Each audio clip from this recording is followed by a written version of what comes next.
Rebonjour et bienvenue sur la mécanique universelle. Alors aujourd'hui nous sommes le lundi 31 janvier 2022. Je continue ma lecture du livre écrit par Will Durant, Vie et doctrine des philosophes, dans la partie qu'il consacre à Schopenhauer. Je suis au chapitre 5, Le monde comme mal, et je continue ma lecture, mais c'est surtout pour préciser ma philosophie téléologique, on va dire, qui s'intéresse à l'évolution de l'humanité, dans laquelle j'exprime l'idée selon laquelle l'humanité est destinée à atteindre son ultime perfection, la sagesse, la paix universelle, l'amour, l'extase, et dans un système entièrement finalisé. Voilà. Euh, donc je continue ma lecture et je développe ce qu'elle me suggère. Alors, pour Schopenhauer, la vie est un mal. Parce que dès que le besoin et la souffrance laissent à l'homme quelque répit, l'ennui s'empare bientôt de lui et il exige nécessairement diversion, c'est-à-dire plus de souffrance. Même si l'utopie socialiste trouvait à se réaliser, il y aurait encore des maux sans nombre, parce que certains, comme la lutte, sont essentiels à la vie, et si tous les maux venaient à disparaître et que la lutte elle-même arriva à son terme, l'ennui deviendrait aussi insupportable que la douleur. Alors je vous renvoie simplement à la vidéo précédente où j'explique que cet ennui disparaîtra lorsque l'humanité sera finalisée. Progressivement, l'ennui disparaîtra. Mais voilà, l'intérêt, c'est de regarder ou d'écouter, si cela vous intéresse, la vidéo précédente à ce sujet-là. Je continue. Ainsi, la vie oscille comme un pendule entre l'ennui et la douleur. C'est clair que c'est la réalité pour l'homme constructeur que nous sommes. Mais ce ne sera pas la réalité pour l'humain accompli vers lequel nous allons. Lorsque nous aurons finalisé l'humanité, lorsque nous l'aurons entièrement pacifié, lorsque nous aurons rendu l'homme, lorsque l'humanité aura rendu l'homme aussi doux qu'un agneau, comme l'intuition spirituelle l'a déjà démontré, le loup qui se couchera avec l'agneau, etc. On peut retrouver ça dans le judaïsme, dans le christianisme, etc. Eh bien, je pense que l'humanité va dans ce sens-là. Elle arrivera à ce que l'homme ne soit plus un loup pour l'homme. Au contraire, qu'il soit absolument bienveillant, plein d'amour, etc. Donc qu'il ait réglé son problème psychologique, qu'il ait réglé ses pulsions agressives, ses pulsions de désir de s'affirmer aux dépens d'autrui, ses pulsions de jalousie, etc. Tout cela, un jour, sera dépassé. L'humanité aura réglé ce type de problème-là. La psychologie de l'homme, les pathologies humaines seront entièrement résorbées. La psychologie est en train de travailler à cela et elle commence à peine. Donc imaginons dans 100 ans, 200 ans, 300 ou 400 ans de psychologie, de thérapie de l'humanité et de règlement des problèmes. Imaginons en même temps ce que sera l'ONU dans 300, 400, 500 ans, ça sera lui qui aura pris le pouvoir. Et, ça ne sera plus, et il n'y aura plus de guerre puisque ce sera lui qui gérera l'ensemble de la planète. C'est qu'une question de temps.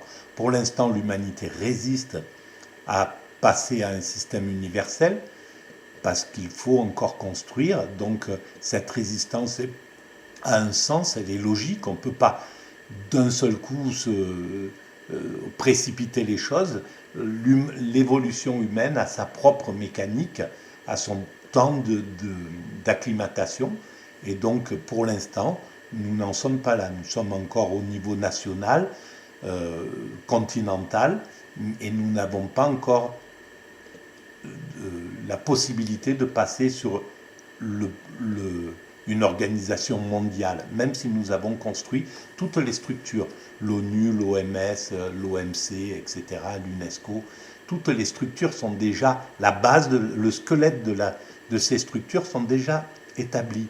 Mais on n'a pas encore la possibilité qu'elles soient clean, qu'elles soient propres, qu'elles soient justes, etc. Pour l'instant, l'ONU est encore injuste et il est encore marginalisé, encore ceux qui dominent. Il y a encore des États au-dessus de l'ONU. L'Amérique chapeaute l'ONU.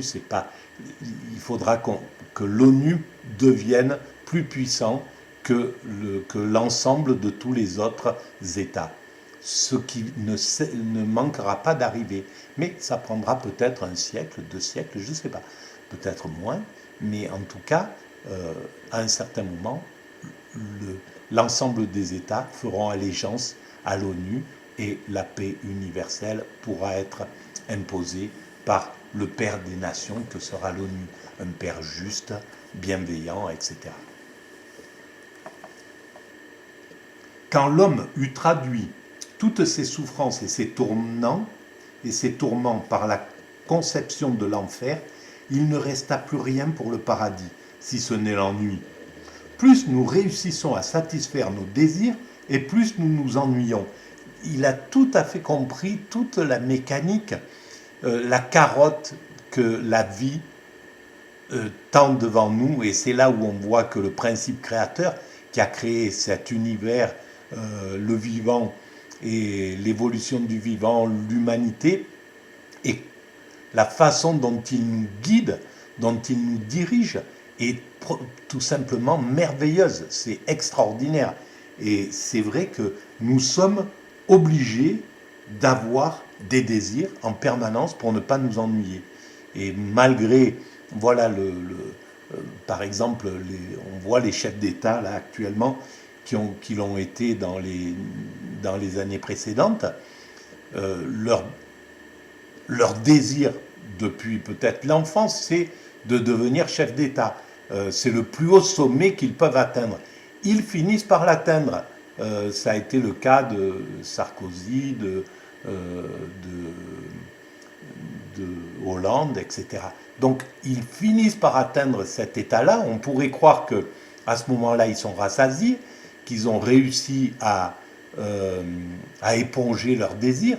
Mais en fait, il faut que d'autres désirs renaissent pour pouvoir continuer à exister. Et c'est cette carotte qui fait qu'on pousse l'homme à avancer. Alors c'est le désir, il est pour chaque être humain. Hein, ça peut être de construire sa bâtisse, de fabriquer son vélo, n'importe. Mais enfin, on est prisonnier de ce mécanisme qui est extraordinaire et qui est le moteur de notre créativité. De même que le besoin est l'incessant fléau du peuple, de même l'ennui est la plaie du monde élégant. Dans les classes moyennes, l'ennui est figuré par les dimanches et le besoin par les jours de semaine. La vie est un mal parce que plus l'organisme est développé, plus il est sensible à la souffrance. Le progrès de la connaissance n'est pas une solution. Et donc là, Will Durant relate l'idée de Schopenhauer à travers ça. Et là, il écrit, c'est Schopenhauer qui écrit.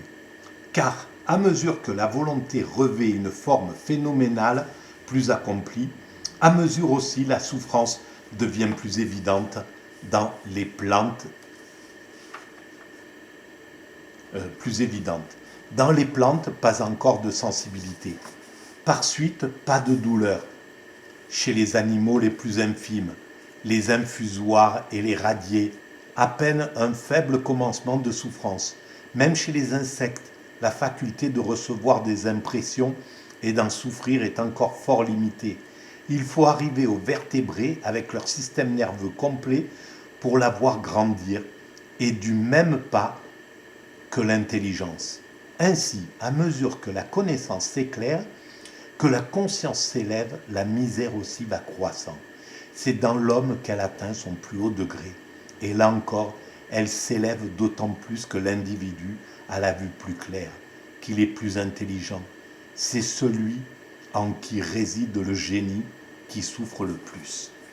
Alors oui, c'est d'une certaine façon, il a raison, mais il ne voit pas la complexité, la belle complexité de la création. Parce qu'en fait, c'est juste, plus on est conscient et plus on souffre en fait.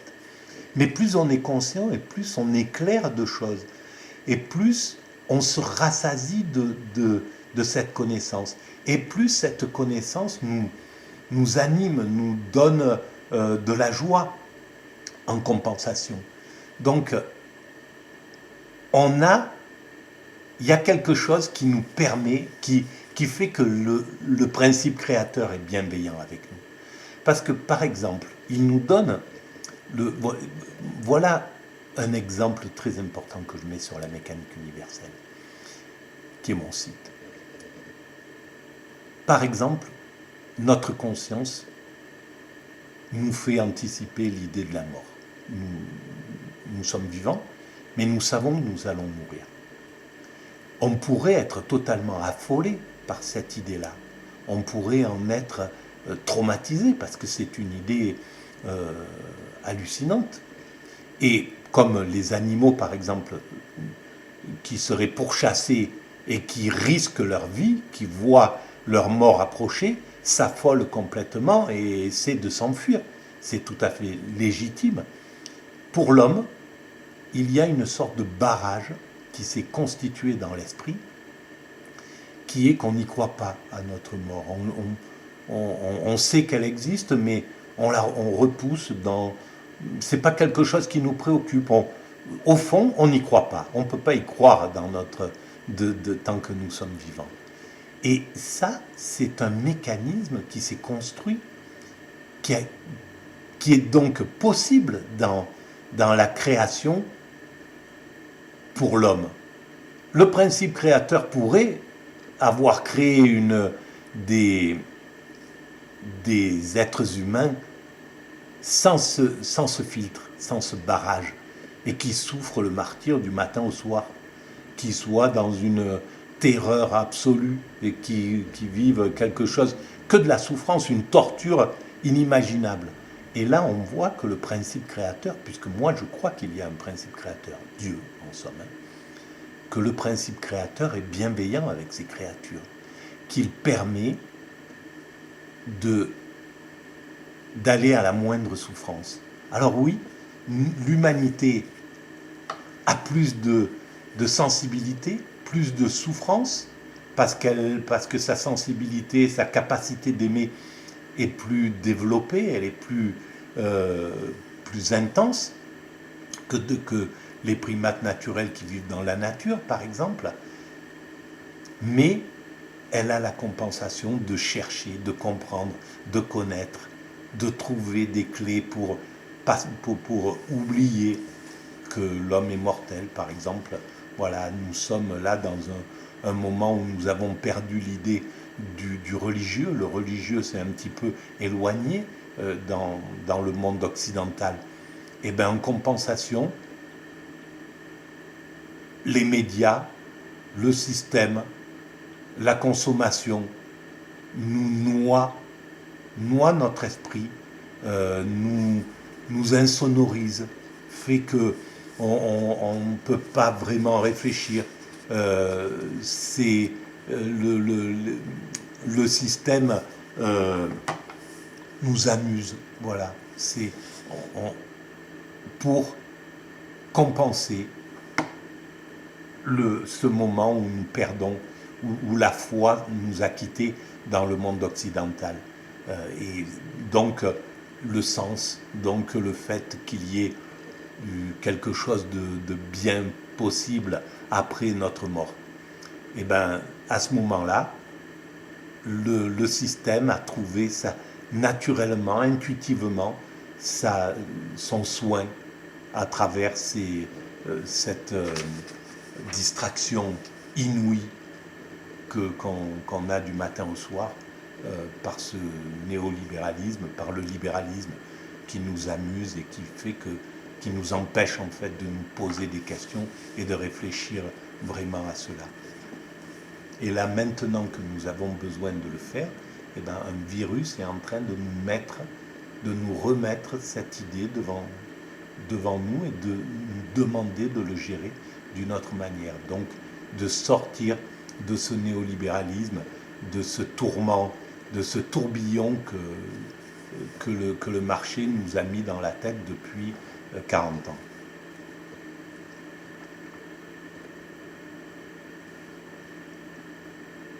Et donc, celui qui... Je reprends. Donc ça, c'était ce qu'avait écrit Schopenhauer. Et donc, Will Durant reprend, celui qui augmente ses connaissances augmente donc ses peines. Oui et non. Voilà, c'est ce qu'on peut dire. La complexité, si Schopenhauer avait une vision du but à atteindre, du but vers lequel se dirige l'humanité, il ne le verrait pas complètement comme ça. Il a raison, mais il verrait qu'il y a une raison à cela. Car la plupart de nos souffrances sont rétrospectives ou anticipées. La douleur en elle-même passe vite.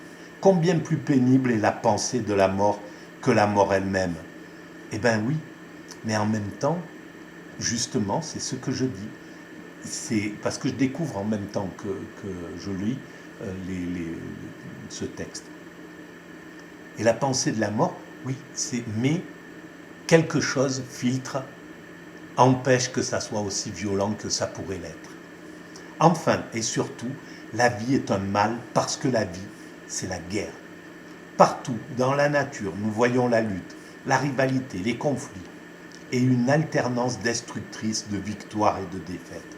Chaque espèce lutte pour s'emparer des biens, de la place, de la durée des autres espèces.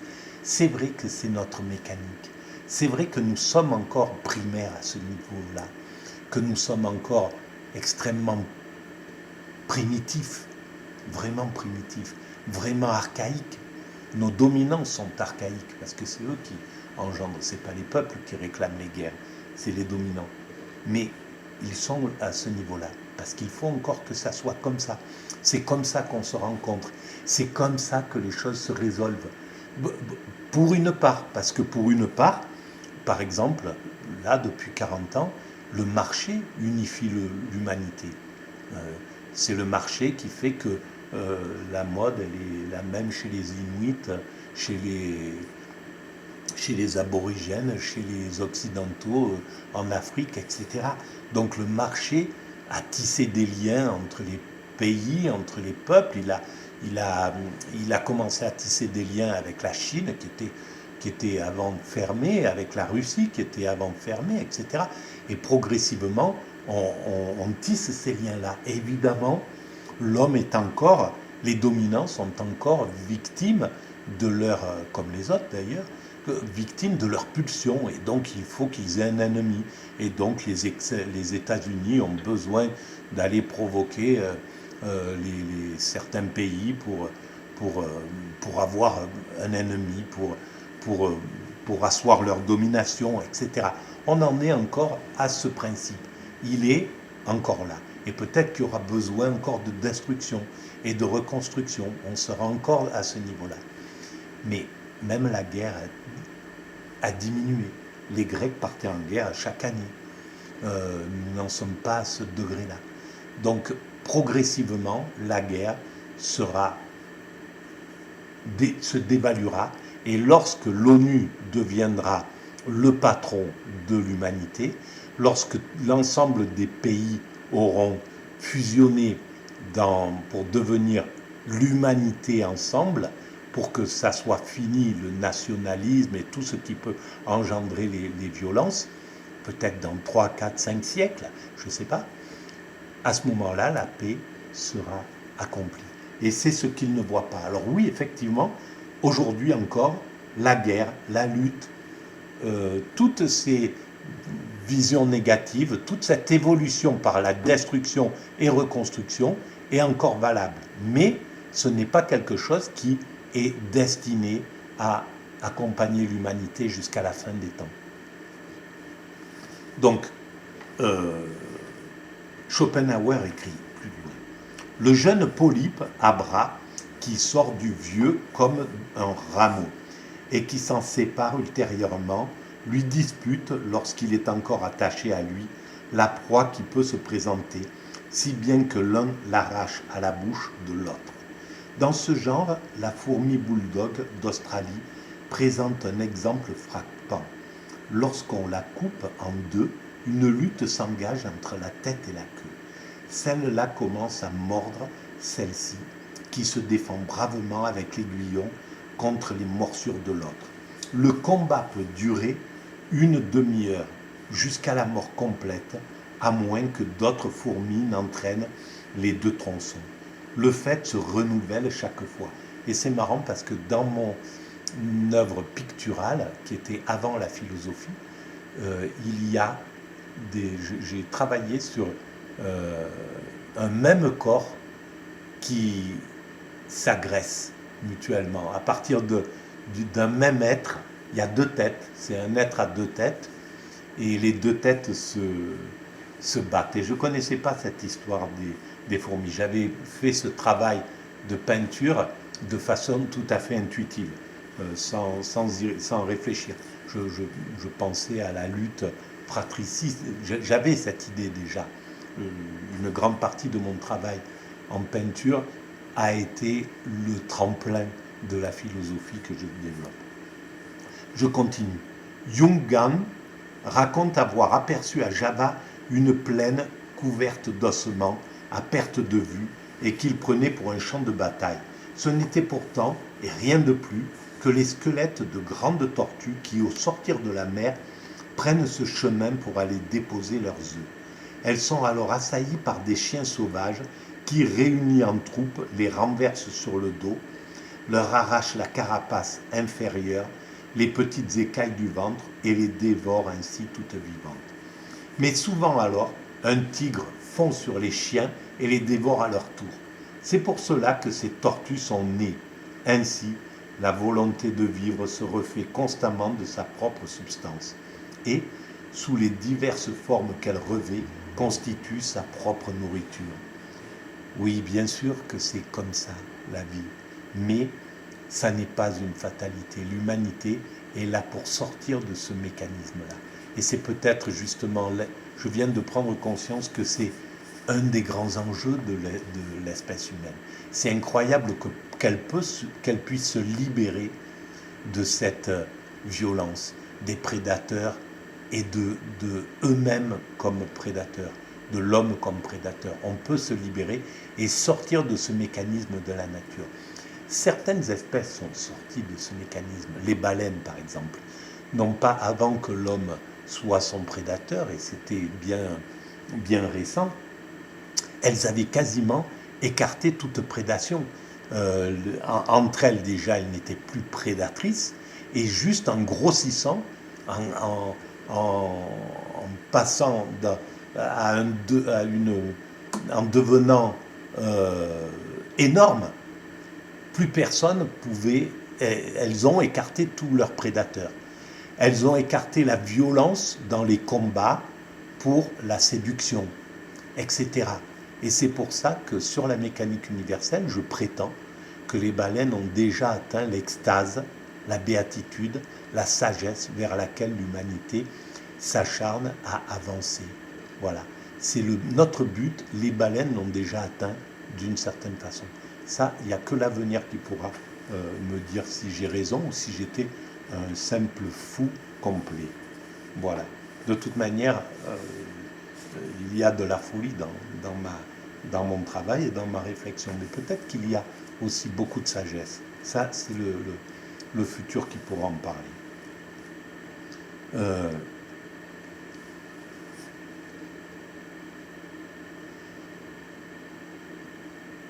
La faculté de recevoir des impressions et d'en souffrir est encore fort limitée.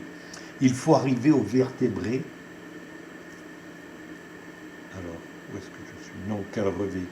C'est pour cela que ces tortues, enfin la race humaine qui est arrivée à se soumettre, toutes les autres considèrent la nature comme une immense fabrique répondant à la satisfaction de ses besoins. Cependant, en elle encore se révèle, et de la façon la plus évidente, ce conflit de la volonté avec elle-même. Homo homini lupus, l'homme est un loup pour l'homme. Et en plus, il était, à l'époque, même encore, un loup pour l'humanité. Et ça aussi, nous sommes en train de nous en échapper. Nous sommes en train de devenir bons pour la nature. Nous commençons à comprendre que nous devons arrêter tout impact négatif envers la nature, envers les autres animaux, etc. Et nous sommes au tout début de ça. Alors imaginons dans 50, 100, 200 ans, où en sera l'humanité? Ça sera fini. Elle n'aura plus aucun impact sur la nature. Elle tirera son énergie du soleil, etc., de quelque chose d'absolument propre. Elle n'aura plus aucun impact. Elle recyclera tout, l'eau, etc. Tout ce qui... On sera devenu parfait à ce niveau-là. Et elle n'aura plus de maltraitance envers les animaux comme on peut le connaître encore. Ça sera fini de manger des animaux, etc. On aura trouvé la solution pour se nourrir d'une certaine façon. Et de toute manière, si on parvient à l'extase, à la béatitude, on se nourrit de très peu dans cet état-là. Cet état-là est extrêmement économe. C'est quelque chose d'incroyable. Pour avoir vécu un état d'extase, on a besoin pour se nourrir d'un dixième de ce qui me sert à me nourrir aujourd'hui, par exemple. Et tout en pouvant vraiment faire fonctionner notre corps de la meilleure façon. Donc tout ça, c'est ce qui attend l'humanité. Voilà. Le spectacle que la vie nous offre dans l'ensemble est presque trop pénible à contempler. La vie n'a pas besoin d'être trop bien connue. Et pourtant, voilà, c'est l'inverse. Évidemment que le spectacle de la vie est très pénible à contempler. Et c'est parce qu'il est pénible à contempler que nous devons ça nous oblige à nous battre pour à chaque fois l'améliorer. Il y a la lutte entre ceux qui veulent changer le monde et ceux qui veulent le maintenir ou le faire régresser. Et cette lutte est toujours à l'avantage, à un certain moment, globalement, à l'avantage du bien. Donc progressivement, ça sera de moins en moins pénible à contempler la façon dont l'homme se comporte avec la nature. Aujourd'hui, nos enfants ne pourront plus supporter l'élevage intensif que l'on fait. Dans 3-4 générations, c'est terminé. Ça ne pourra plus exister. Voilà, et etc. Tout est comme ça. On évolue. Et ce qui nous révolte nous oblige à faire évoluer l'humanité dans le bien, du côté du bien. Si l'on nous mettait sous les yeux à chacun les douleurs, les souffrances horribles auxquelles nous expose la vie, l'épouvante nous saisirait. Prenez le plus endurci des optimistes, il parle de moi, promenez-le à travers les hôpitaux, les lazarets, les cabinets où les chirurgiens font des martyrs, à travers les prisons, les chambres de torture, les hangars à esclaves, sur les champs de bataille et sur les lieux d'exécution. Ouvrez-lui toutes les noires retraites où se cache la misère, fuyant les regards de curieux indifférents, pour finir qu'il jette un coup d'œil dans la prison du Golin, dans la tour de la faim. Il verra bien alors ce que c'est que son meilleur des mondes possibles, écrit-il en lutte contre Leibniz. Et évidemment, Leibniz, c'est un optimiste. Et évidemment, les optimistes comme moi, par exemple, s'exonèrent de ça, s'écartent de ça. Ils vivent dans un monde de bisounours. Moi, je me suis éloigné de cette violence pour pas la voir, pour pas... Évidemment, je vis dans un monde en marge de cette violence. Je sais qu'elle existe, mais comme je ne la subis pas, je m'écarte pour la subir le moins possible, disons, et grâce à cela, je peux penser le monde optimiste.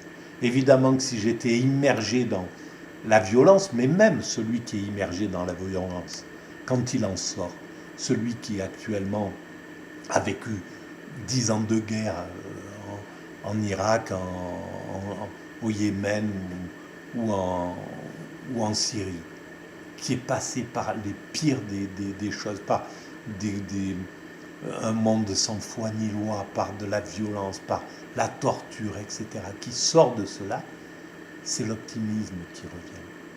C'est l'optimisme qui prend qui est en lui, pour la plupart du temps.